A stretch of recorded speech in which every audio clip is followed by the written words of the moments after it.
Hi everyone, welcome back to Thrive Yoga Fit Transformational Coaching. This is Erin. If you notice, my voice is a little bit different than usual. It's because I just got done having a really big cry. The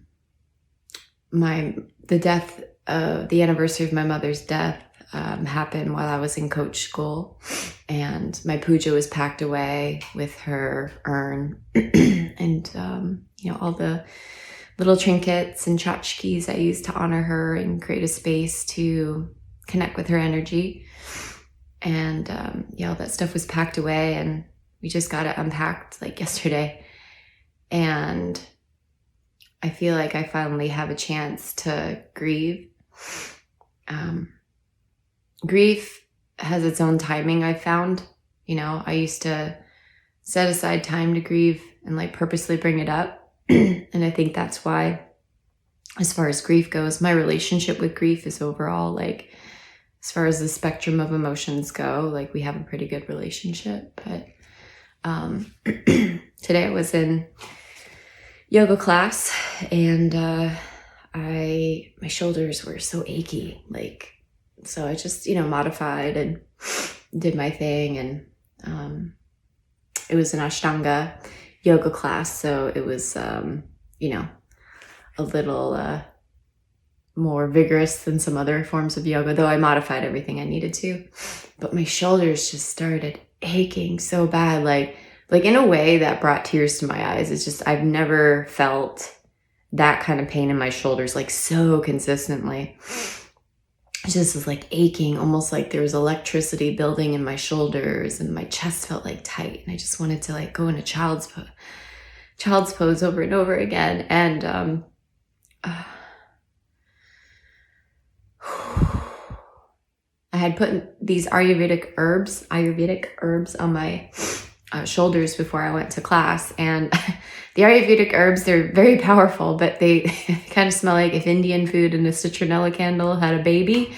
That's what they smell like. It's just weird. It's not bad, it's just weird. So I smell like that. And I kept taking child's pose just to get some relief and just breathe. And I just thought, man, I'm modifying everything. How come my shoulders just hurt so bad? And then it was all of a sudden it hit me, we just got my mom's puja out last night, and I just cut her urns out this morning right before I went to yoga. It just didn't even faze me. But I found that there's certain marker periods in people's lives where there's a big pocket of energy, just in the year. And in a way, I'm glad that this is happening, because I've never had a date that just had so much powerful energy, or maybe I just wasn't energetically sensitive enough or attuned to it. But the date of my mom's death is such power. And it's just coming up for me now. But the final, I was on the brink of tears and having little bits of crying throughout class. But laying in Shavasana, my teacher came over, and she just pressed on my shoulders, and I just went, and I said, thank you. And I just she put her hands on my head, and I just wept. And it was such a beautiful, nurturing touch that my mom made me really strong. My mom didn't know how to regulate her emotions, and so she didn't offer to me co-regulation. And for a long time I resented that, and I was so angry about that.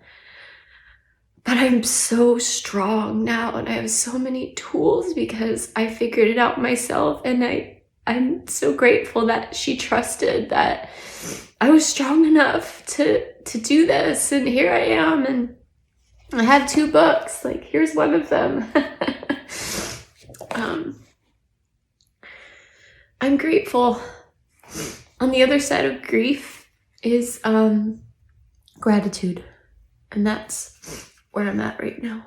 And so today is just a day of processing and holding space for grief, and opening up my heart and being gentle and compassionate with myself, and embodying that mother and the nurturing that I obviously need today because I just lost it. if you have lost your mother and maybe you're grieving, that is your story. We each have our own individual story. So I don't want to steal that away from you, because it's unique. And I know that when my mom died, when other people were saying, oh, my mom died too, and they would tell their story, I was like, man, you just made it about you. I see your pain too, but it's really very raw for me right now. So if you have a friend that's grieving, just hold space for them. You don't need to match it with your own story. Just love them. Hold space for them and trust that they can process it, just surround them with love.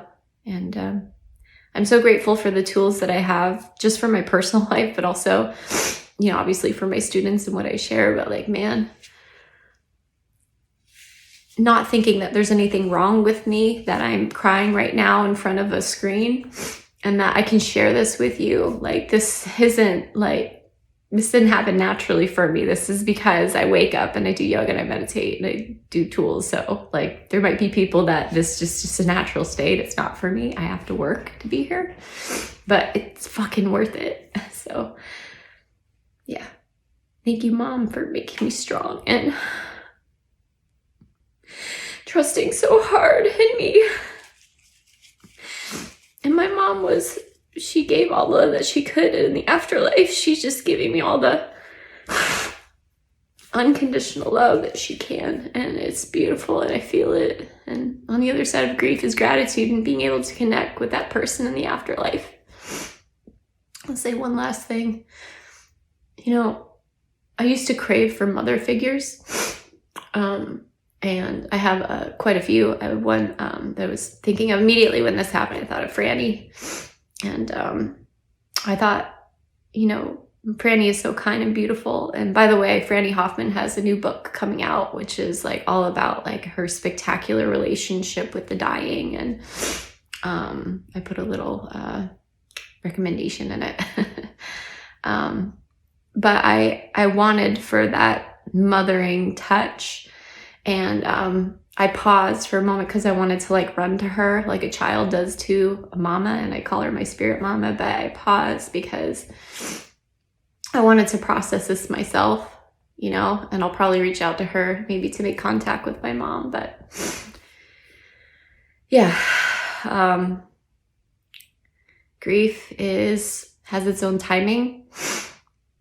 Grief can come in waves, and respect and honor what's underneath. If you have a vague sense of unease, it might not be the right time to listen to it. When I was running my course, but make time to listen, and there's nothing wrong with you, and your emotions are valid, and so are mine. So I hope that somebody sees this and is helped by it, because it's very vulnerable, obviously. Might go hide under a blanket after sharing this, but we're all human. We all have a broad palette of emotions, and we can paint from those colors into beautiful art. And isn't it nice when somebody dips their paintbrush alongside yours and you draw even sadness with grief, with happiness, with fear. It's all a beautiful tapestry. I hope you have a wonderful week. I have a book signing coming up this Wednesday. I believe it's February 8th. I'm also taking over a yin and sound bath class at Thrive Yoga and Fitness. Book signings at 7:30, classes at 6. I hope that you all have a fantastic week. Thanks for listening. Namaste. Thank you so much for listening. If you want to support the podcast and if it's helping you, please consider writing a review. You can go to iTunes or Google Play, go into the search bar and type in Thrive Yoga Fit Transformational Coaching, scroll down, and you can leave a review. This helps other people to find me as well as bumps us up in the search ratings. Also, this podcast is sponsor-free, so that means we don't receive anything for doing it. If you feel so inclined and this podcast is helping to support you and you want to return the favor and help to support any production costs of the podcast, feel free to give a donation to a Venmo link, Thrive Yoga Fit, or PayPal, Erin at erincoach.com. If you don't have the means, don't worry about it. We're not going anywhere. You're all good. But if you would like to give back, you can give back in those ways. Thank you so much. Namaste.